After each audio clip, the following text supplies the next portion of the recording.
حضرت ابو الحسن رحمتullah تعالی علیہ فرماتے ہیں کہ بچے تھے گھر میں 6-7، غربت تھی، کام ملتا کوئی نہیں تھا،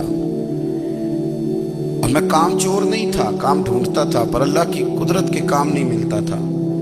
فرماتے ہیں کہ میں نے ایک دن اپنی اہلیہ سے کہا کہ آج میں پھر جاتا ہوں کام ڈھونڈنے، تو میری بیوی بڑی فرما بردار تھی، پر اس دن نہ غربت کے ہاتھوں تنگ آ کے کہنے لگی آج نانا کوئی تو چیز لے کے آیا، تو مجھ سے بچوں کی بھوک نہیں دیکھی جاتی، یہ سب روگاں دا روگ محمد جس دا نام غریبی، کنڈ بلا کے لنگ جاندے نہیں دوست یار قریبی، آج نہ کچھ لے کے آیا تو میں بچے لے کے چلی جاؤں گی۔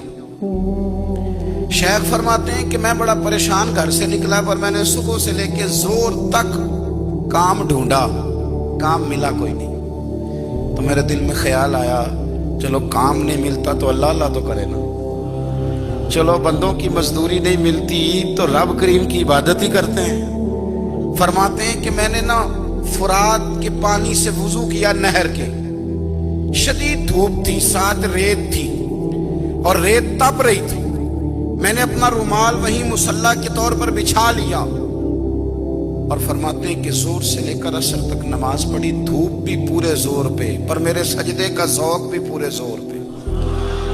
فرماتے ہیں سورج بھی چمک رہا ہے اور رب کی عبادت کا ذوق بھی پورے زور پہ، میں سجدہ کروں تو پھر میرا اٹھانے کو جی نہ چاہے۔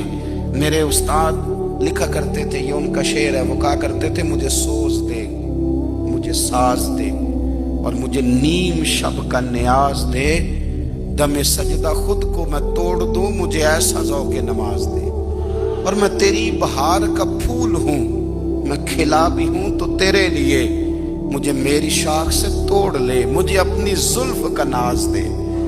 بھائی فرماتے ہیں کہ عصر تک میں نے نفل پڑھے، دل ڈھلنے لگا، عصر کی نماز پڑھی اور میں وہاں سے چلا۔ اب میں جب نکلنے لگا تو دل میں خیال آیا کہ چھوٹی چھوٹی دیواریں ہیں گھر کی، بغیر کچھ لیے جاؤں گا تو بیوی دور سے دیکھے گی تو شور کرے گی کہ پھر خالی ہاتھ آ گیا ہے۔ کہتے میں نے اپنے اسی رومال میں جس میں میں نے نماز پڑھی تھی نا، رومال میں کیا عقیدے پنجابی جسافہ کہتے ہیں، اسی میں نا میں نے کچھ ریت بھر لی کہ وہ دور سے دیکھے گی تو سمجھے گی کچھ لے کے آیا ہے، چلو جا کے اسے بتا دوں گا کہ آج پھر مزدوری نہیں ملی۔ کہتے ہیں وہ ریت لے کر جب میں گھر میں گیا تو پہلے بیوی دروازے پہ کھڑی ہوتی تھی، پوچھتی تھی خالی ہاتھ آ گئے ہو؟ آج میں نے دیکھا تو ہے ہی کوئی نہیں۔ فرماتے ہیں میں اندر داخل ہوا، سلام لیے، کونے میں نے وہ رومال رکھ دیا اور میں نے آواز دی کہ بھلی مانس کہاں ہو؟ تو وہ کہنے لگی آپ منہ ہاتھ دھو لیں، میں روٹی لے کے آئی۔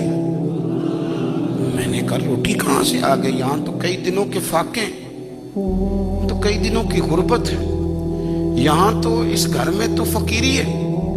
فرماتے ہیں کہ وہ روٹی لے کے آئی اور اس وقت کی جو موجودہ نعمتیں تھیں، سمجھ لیں سلاد، اچار، ہر چیز ساتھ لائی۔ میں نے کہا کہ بچے کہاں گئے؟ کہنے لگی وہ کھانا کھا کے کھیلنے گئے، آپ کھانا کھا لیں آ جاتے۔ کھانا اس نے چن دیا۔ میں نے حیرت انگیز لہجے میں ساری نعمتیں اپنے دسترخوان پہ دیکھ کر کے بیوی سے پوچھا یہ کہاں سے آیا کھانا؟ بچوں کو تو نے کہاں سے کھانا کھلایا؟ یہ سارا کچھ کیسا ہے؟ کہنے لگی پتہ نہیں آج آپ کس کریم کی مزدوری کرنے چلے گئے تھے، پتہ نہیں کس کریم کی، میرے گھر میں تو اتنی نعمتیں آئی ہیں کہ مجھ سے سنبھالی نہیں جا رہی، اتنا اناج ہے، اتنا گندم ہے، کس کریم کے دروازے آج چلے گئے تھے؟